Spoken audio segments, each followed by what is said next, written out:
Hello.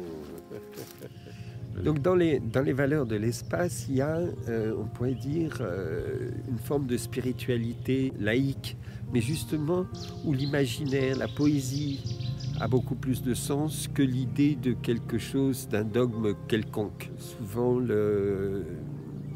des phrases toutes faites sur le bien-être, renvoient à des trucs un peu, ayant un peu d'autocritique. Souvent, on se paye de mots sur l'énergie, sur la conscience, etc., comme si c'était de l'acquis. Nommer, c'est pas, enfin, c'est des pratiques, hein, c'est des capacités de pratique, d'entraînement.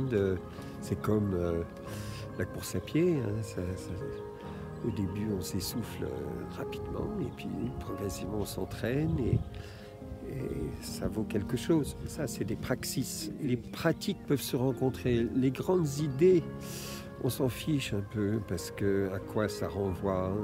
Ce qui est bien, c'est de poser, par exemple, qu'est-ce que tu veux dire par là? L'intelligence artificielle nous renvoie beaucoup à cette idée d'utilité et d'inutilité, de se dire, tiens, je risque d'être rendu inutile. Beaucoup de gens ont peur d'être paupérisés, d'être plus dans le coup, parce qu'ils n'ont plus les codes, les nouveaux savoirs du moment, etc. Et je pense que renforcer la confiance en soi, la capacité à se sentir utile, mais utile pour soi-même aussi, à sa place, se réaliser justement, avoir de l'estime pour soi. Beaucoup de gens témoignent que les séjours ici les ont aidés à se remettre dans leur corps, à se découvrir. Ce type de vacances qu'on construit ensemble à l'espace sont à la hauteur des enjeux actuels, de ces changements de société. On est de plus en plus sommé de dire « mais qui es-tu? Qu'est-ce que tu penses? Qu'est-ce que ceci? Qu'est-ce que cela ?» On peut critiquer là-dessus, mais ce qui est intéressant, c'est justement cette auto-construction de soi et d'individuation, le côté indivisible, c'est-à-dire vraiment se poser dans un être fécond qu'on peut être sans non plus se la péter. Hein. Moi, j'ai jamais voulu jouer le rôle de gourou et puis je m'en sentirais parfaitement incapable. Ici, on voit des sons de cloche, si je peux dire, qui résonnent dans les deux sens du mot.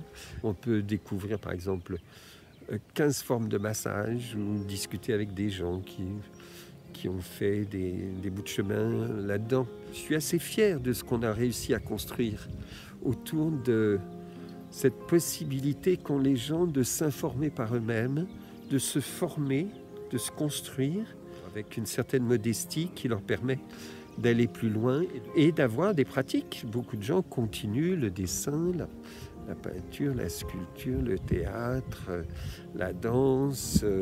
Et ce qui est intéressant, c'est d'avoir le niveau suffisant qui fait que quand on arrive dans un cours, voilà, on peut en profiter de la vie. Beaucoup de gens savent des tas de trucs mais n'en profitent pas. Comment faire durer son couple?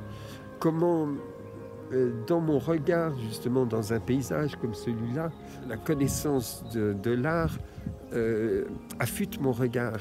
Et est-ce que j'en profite et justement, est-ce qu'il y a de l'émotion? Une des choses qui est très forte ici à l'espace, c'est ce lien entre émotion et technique. C'est-à-dire que la technique pure est intéressante, mais elle peut être creuse, hein, enfin, pas vivante, et l'émotion aussi pas tenue, pas contenue, tourne en rond. C'est la base aussi de la communication. On transfère, on projette, on s'identifie, etc. à l'autre. Et si je connais un tout petit peu plus la psychologie là-dessus, à partir de là, je comprends que c'est un élément important de la relation. Ce qui est intéressant ici, c'est tout. Les cheminements, les ouvertures. Le cheminement de l'un va être très différent du cheminement de l'autre. Alors, un des trucs sur lesquels je vais finir, il faut finir quand même à un moment, c'est sur, j'en parlais un peu, la spiritualité. La suspension provisoire de l'incrédulité.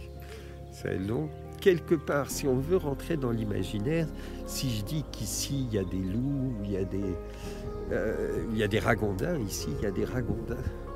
On ne croit pas, mais si je raconte, c'est le storytelling quelque part, je raconte quelque chose, je narre, il était une fois. Donc ici c'est un lieu d'entraînement aux qualités nécessaires pour l'après, pour construire quelque chose, augmenter sa créativité, augmenter sa capacité, son plaisir à communiquer, à se laisser aller, à être vivant tout simplement, à se